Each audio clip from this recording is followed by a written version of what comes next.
ಎಲ್ರಿಗೂ ನಮಸ್ಕಾರ. ಇವತ್ತಿನ ದಿವಸ ಸೂಕ್ತಿ ಶತಕ ಎನ್ನುವಂಥ ಒಂದು ಗ್ರಂಥದಿಂದ ಒಂದು ಶ್ಲೋಕವನ್ನು ನೋಡೋಣ. ಆತ್ಮಾರ್ಥಂ ಜೀವಲೋಕೇಸ್ಮಿನ್ ಕೋ ನ ಜೀವತಿ ಮಾನವಃ ಪರಂ ಪರೋಪಕಾರಾರ್ಥಂ ಯೋ ಜೀವತಿ ಸ ಜೀವತಿ. ಅದೇ ರೀತಿಯಾಗಿ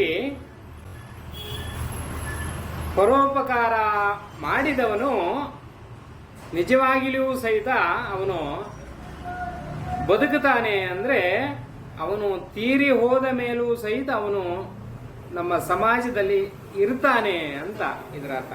ಅಂದರೆ ನಮಗೋಸ್ಕರ ನಾವು ಬದುಕುವಂತಹದ್ದು ಅಂದರೆ ಪರೋಪಕಾರಾರ್ಥವಾಗಿ. ಅಂದರೆ ನಾವು ನಮ್ಮ ಮನೆ, ನಮ್ಮ ಸಂಸಾರ, ನಮ್ಮ ಮಕ್ಕಳು, ನಮ್ಮ ಹೆಂಡತಿ, ನಮ್ಮ ಮಕ್ಕಳು, ನಮ್ಮ ಅಣ್ಣ, ನಮ್ಮ ತಮ್ಮ, ಈ ರೀತಿಯಲ್ಲಿ ನಾವು ಬದುಕಿದರೆ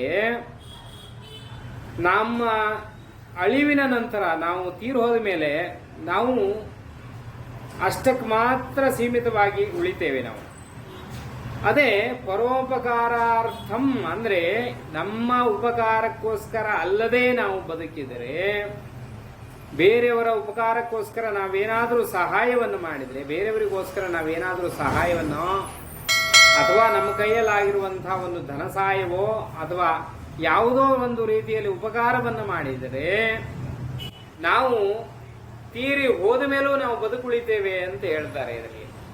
ಅಂದರೆ ಯೋ ಜೀವತಿ ಸಜೀವತಿ, ನಾವು ಜೀವಂತವಾಗಿಯೇ ನಾವಿರುತ್ತೇವೆ, ಯಾವ ಸದಾಕಾಲ ನಾವು ಜೀವಂತವಾಗಿಯೇ ಇರುತ್ತೇವೆ ಅಂತ ಹೇಳುವಂತಹದ್ದು. ಅಂದ್ರೆ ನಾವು ಸಮಾಜದಲ್ಲಿ ಬದುಕ್ತಾ ಇರಬೇಕಾದ್ರೆ ಸಮಾಜಕ್ಕೋಸ್ಕರ ಏನಾದರೂ ಮಾಡಬೇಕು ನಾವು.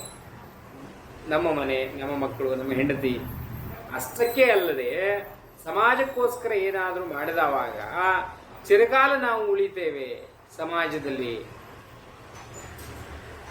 ಸಮಾಜಕ್ಕೆ ನಾವು ಒಳ್ಳೆಯದನ್ನು ಮಾಡಿದವಾಗ ಸಮಾಜವು ಸಹಿತ ನಮ್ಮನ್ನು ನೆನೆಸ್ಕೊಳ್ಳುತ್ತೆ. ನಾವು ತೀರಿ ಹೋದ ಮೇಲೂ ಸಹಿತ ನಮ್ಮನ್ನು ನೆನೆಸ್ಕೊಳ್ಳುತ್ತೆ. ಆ ರೀತಿಯಲ್ಲಿ ನಾವು ಬದುಕಬೇಕು. ನಮ್ಮ ಬದುಕು ಹೇಗಿರಬೇಕು ಅಂದರೆ ನಾವು ತೀರಿ ಹೋದ ಮೇಲೂ ಸಹಿತ ನಮ್ಮನ್ನು ನೆನೆಸ್ಕೋಬೇಕು ಸಮಾಜ. ಆ ರೀತಿಯಲ್ಲಿ ಬದುಕದವಾಗ ಮಾತ್ರ ನಮ್ಮ ಬದುಕು ಸಾರ್ಥಕ ಆಗತ್ತೆ. ಆ ಬದುಕಿಗೆ ಒಂದು ಅರ್ಥ ಬರುತ್ತೆ. ಆ ರೀತಿಯಲ್ಲಿ ಈ ಒಂದು ಸೂಕ್ತಿ ಮಾಲಾದಲ್ಲಿ, ಸೂಕ್ತಿ ಶತಕದಲ್ಲಿ ಇದನ್ನ ಅದ್ಭುತವಾಗಿ ಹೇಳ್ತಾರೆ. ಈ ಒಂದು ಶ್ಲೋಕವನ್ನ ಅದ್ಭುತವಾಗಿ ಹೇಳ್ತಾರೆ ನೋಡಿ. ಪರೋಪಕಾರಾರ್ಥವಾಗಿಯೇ ಪರಿಸರದಲ್ಲಿರುವಂತಹ ಎಷ್ಟೋ ಜೀವರಾಶಿಗಳು, ಎಷ್ಟೋ ಗಿಡಮರಗಳು, ನದಿಗಳು ಎಲ್ಲವೂ, ಮಣ್ಣು ಸಹಿತ, ಭೂಮಿಯು ಸಹಿತ ಪರೋಪಕಾರಾರ್ಥವಾಗಿಯೇ ಬದುಕಿರೋದಲ್ವೇ? ಅದರ ಉಪಕಾರಕ್ಕೋಸ್ಕರ, ಅದಕ್ಕೋಸ್ಕರವಾಗಿ ಏನನ್ನಾದರೂ ಅದು ಮಾಡಿದೆಯೇ? ಸಾಧ್ಯ ಇಲ್ಲ, ಚಾನ್ಸೇ ಇಲ್ಲ. ಅದಕ್ಕೋಸ್ಕರವಾಗಿ ಒಂದು ಗಿಡ ಹಣ್ಣನ್ನು ಬಿಟ್ಟಿದೆ ಅಂದರೆ ಅದು ಪರೋಪಕಾರಾರ್ಥವಾಗಿ ಹಣ್ಣನ್ನು, ಅದು ಅಂದರೆ ಅದರ ಹಣ್ಣನ್ನು ಅದು ತಿನ್ನೋದಿಲ್ಲ. ಅದು ನಮಗೋಸ್ಕರವೇ ಹಣ್ಣನ್ನು ಬೆಳೆಯುವಂತಹದ್ದು. ಅದಕ್ಕೋಸ್ಕರವಾಗಿ ಒಂದು ಗಿಡದ ಮೇಲೆ ಹಣ್ಣು ಬೆಳೆದಿದೆ ಅಂದರೆ ಒಂದು ಪಕ್ಷಿಯೋ, ಒಂದು ಪ್ರಾಣಿಯೋ, ಮನುಷ್ಯನೋ ಅದನ್ನು ತಿಂದು ತನ್ನ ಉದರವನ್ನು ಪೋಷಣೆ ಮಾಡಿಕೊಳ್ತಾನೆ. ವೃಕ್ಷವೂ ಸಹಿತ ಪರೋಪಕಾರಾರ್ಥವಾಗಿಯೇ ಹಣ್ಣುಗಳನ್ನು ಬಿಡುವಂತಹದ್ದು. ದೊಡ್ಡ ವೃಕ್ಷ ಎಲೆಗಳನ್ನು ಹೊತ್ತು ನಿಂತಿದೆ ಅಂದರೆ ಆ ವೃಕ್ಷದ ಅಡಿಯಲ್ಲಿ ಎಷ್ಟೋ ಜನ ನೆರಳಿಗೋಸ್ಕರ ಕುಳಿತುಕೊಳ್ತಾರೆ, ಅದರಿಂದ ರಕ್ಷಣೆಯನ್ನು ಪಡೀತಾರೆ. ಆ ರೀತಿಯಲ್ಲಿ ಉಪಕಾರ ನೋಡಿ. ಒಂದು ಮರದಿಂದ ಅಷ್ಟೊಂದು ಉಪಕಾರ ಆಗತ್ತೆ. ದುಗ್ಧಂತೆ ಗಾವಹ, ಹಸು ಹಾಲನ್ನು ಕೊಡುತ್ತೆ. ಹಾಲನ್ನ ನಮಗೋಸ್ಕರಯೇ, ನಮಗೋಸ್ಕರ. ಹಸುವಿನ ಹಾಲು ಹಸು ಯಾವತ್ತೂ ಕುಡಿಯೋದಿಲ್ಲ. ಕುಡಿಯತ್ತಾ? ತನ್ನ ಹಾಲನ್ನು ತಾನು ಕುಡಿಯತ್ತಾ? ಕುಡಿಯೋದಿಲ್ಲ. ಹಸು ನಮಗೋಸ್ಕರವೇ ಹಾಲನ್ನ ಮಾಡುತ್ತೆ.